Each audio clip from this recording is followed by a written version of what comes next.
Guide to supporting Gaza for a Zionist. Hey, this video is done out of the wish for more people to take the Palestinian side, as I believe that standing with the Palestinians is the only human choice here. I will base everything I say on multiple accounts of evidence and meticulously source my claims as much as I can. My reasoning for making this video is to prove that Israel is a settler colonial state that is built on stolen land and has been oppressing Palestinians for over 70 years through usages of military rules, curfews, and even concentration camps. The reason I made this video is not to make you switch sides, but to prove that the pro-Palestinian people have legitimate reasonings that are verifiable to believe what we believe and to hopefully provide you with our perspective. 7th of October. To display the Palestinian side, I will talk about the most controversial event in the so-called Israel-Palestine conflict, the 7th October. The 7th October attack was an attack committed by H Group where rockets were fired coinciding with the military invasion into Israel and resulting in the unaliving of 1,100 Israelis and the taking of the 115 hostages.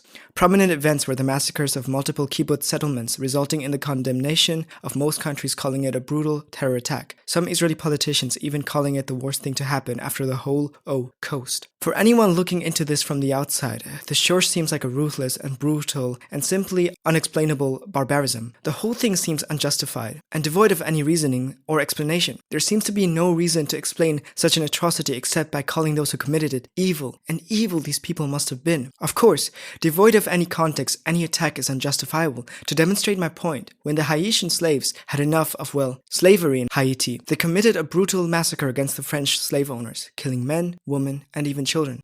The French and much of the Western world denounced this attack as a senseless, brutal attack on peaceful women and children, as unjustifiable barbarism for no reasons, devoid of all context and meaning, and yet, when we look back at the brutal bloodshed of the Haitian uprising, we agree that it was justified, given the context that the Haitian people were enslaved. But how does this go back to Gaza? Gazans aren't enslaved, are they? Gazans aren't Haitian plantage workers, they're, Gazans, so why should Gazans have the right to resist through violence? Let me show you a graph. The death toll between Palestinians and Israelis from 2008 till 2022 was 20 times the difference. Palestinians died at a rate over 20 times higher than the Israelis. My point in showing you this isn't to tell you that Israel is justified or not justified in killing Gazans. Perhaps from your point of view, it is totally acceptable that Israel kills 6,000 Palestinians in this time frame. After all, Israel keeps getting bombarded by H Group rockets, by suicide bombers, by barbaric Arabs who just want to see the demise of Israel. My point is to show you that, despite what you may think or not think, it is undeniable that 6,000 Palestinians did die,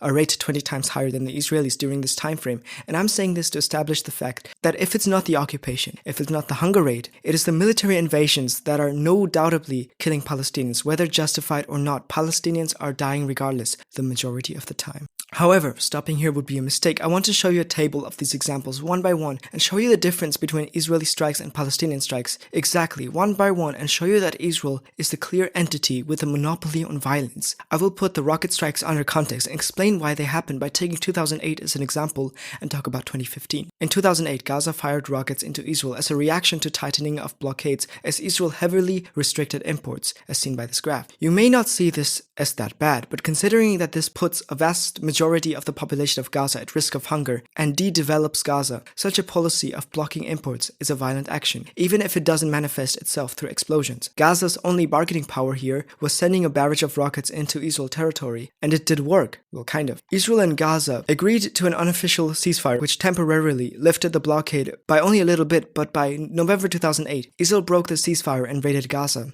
which according to them was to save a captured soldier. Regardless of the reasoning, the continuation of violence to the truce from Israel's side in June and approaching November, added with the fact that restrictions, i.e. cutting off electricity, water, and medicine, was still in effect, H Group felt the November 4th raid to be a breaking of the ceasefire and resumed firing rockets into Israel. 2015 saw the deaths of over 2,000 Palestinians, including the damaging of Gaza's only power plant. All of these punitive actions, for what exactly? Is it justifiable to use the "but Hamas" excuse every time Israel feels the need to carry out a full-on destruction campaign of the Strip? How many more of these needless and nonsensical nonsensical military inventions do we need to finally say enough is enough? So what is the overarching point then? Why mention death tolls? Weren't rockets fired against Israel? You may be surprised to know this, but rockets aren't as deadly as you may think. During the entire history of the rocket barrages, the deaths of Israelis who died due to Palestinian rockets were merely 28 people. Yes, the rockets that Israel always responds to aggressively by killing thousands of Palestinians in Gaza have barely killed over 30 people in the entire history of this so-called conflict. So this is my second point. Israel always responds to Palestinian attacks on a much larger and brutal scale than necessary. In Operation Cast Lead, preceding Operation Summer Rains, a combination of 1,500 Palestinians died, and yet there wasn't much outrage or international coverage. It was quickly forgotten. Contrast this with October 7th, where there was a massive outrage of the deaths of 1,100 Israelis, many of them who were killed by Israeli forces themselves through the Hannibal Directive. If anything should be clear from here is that there is outrage when 1,100 Israelis die, and an acceptance of the response which killed around 40,000 civilians in 9 months, and an acceptance of the limitation of aid, limiting of food and water. However, the same outrage by our Western press and Western government isn't taking place when it's the other way around. Taking all of these in consideration, what's the point then? Why bring this up? My attempt is to show you that despite who you side with, it is undeniable that Gazans have been suffering a painful fate under the Israeli occupation, where Israel controls all imports and exports, all of the airspace, all of the sea space, and even the freedom of movement for a population of 2 million. Added on top of this, imagine you are a Gazan before the 7th October. 50% of your city men are living under food insecurity. Cement and other building materials are heavily limited. Unemployment rate is rising, and even if you wanted to, you aren't able to visit your long-lost settlements like Gaza, which used to be a Palestinian village before being destroyed and taken over by Israel in 1948, and you can't visit Tel Aviv, even if you don't plan to do anything against the Israelis. This may be seen as justifiable to you. I mean, doesn't Israel need to be careful here with allowing the movement of people that seek its destruction? However, by disallowing 2 million people to move on land that was historically inhabited by them just 80 years ago, is implying that just on the basis of these people being born in Gaza, that they hold collective responsibility and thus need to be punished. To illustrate an example, imagine you and your friends went to school and 2 of your friends pulled the fire alarm while you went to the toilet. Now imagine all your friends receiving detention, including you, despite having nothing to do with the initial crime.